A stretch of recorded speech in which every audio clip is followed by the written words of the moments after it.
Aliansi Rakyat Bantu Rakyat demo tuntut keadilan.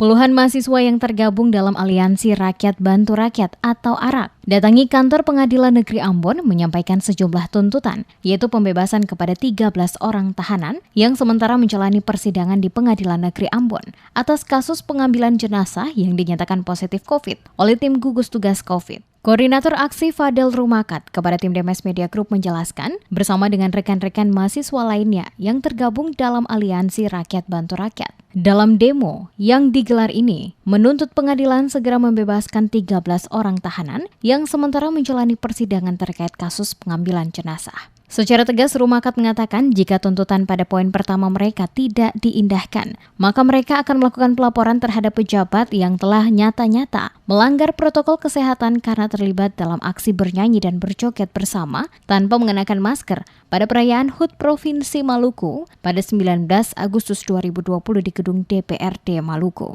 Pelaporan yang dibuat kata Rumakat sesuai ketentuan, peraturan dan perundang-undangan yang berlaku, maka akan disampaikan melalui instansi yang berwenang, baik untuk Mahkamah Kehormatan Dewan DPRD Maluku, Kementerian Dalam Negeri, Ketua Gugus Tugas Nasional COVID-19 dan pihak kepolisian Polda Maluku, untuk menindaklanjuti pelanggaran yang telah dilakukan oleh oknum pejabat pada lingkup pemerintah Provinsi Maluku dan sejumlah anggota DPRD Maluku yang dengan sengaja melakukan kegiatan berjoget ria di tengah kondisi pandemi COVID dan hal itu telah melanggar aturan dan protokol kesehatan. Aksi demo yang dilakukan ini sebagai bentuk kepedulian bersama dengan rakyat, guna memastikan proses hukum juga harus diberlakukan, sehingga ada keadilan bagi semua orang di Republik ini. Dan jangan hanya rakyat yang selalu menjadi korban jika melakukan pelanggaran, sementara jika oknum pejabat pemerintah dan oknum anggota DPRD tidak diproses hukum.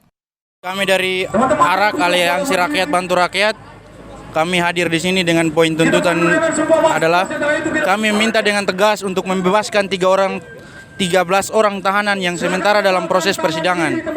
Jika tuntutan pada poin pertama kami tidak terpenuhi, maka kami akan melakukan pelaporan terhadap pejabat yang terlibat dalam aksi bernyanyi dan berjoget yang melanggar protokol kesehatan COVID-19 pada perayaan HUT Provinsi Maluku pada tanggal 19 Agustus 2020 di gedung DPRD Provinsi Maluku sesuai ketentuan, peraturan dan perundang-undangan yang berlaku. Dengan membawa beberapa gambar serta foto yang bertuliskan, "Bebaskan orang tua kami." Mereka adalah korban mafia COVID-19, termasuk juga para mahasiswa membawa foto Gubernur Maluku Murad Ismail bertuliskan "Dicari Rakyat". Dalam aksi tersebut, mahasiswa tidak diizinkan masuk ke dalam halaman kantor pengadilan dan hanya melakukan aksi penyampaian orasi dari luar pagar gedung Pengadilan Negeri Ambon. Beberapa mahasiswa terlihat juga menaiki pagar kantor pengadilan saat aksi demo berlangsung, guna menyampaikan tuntutan mereka.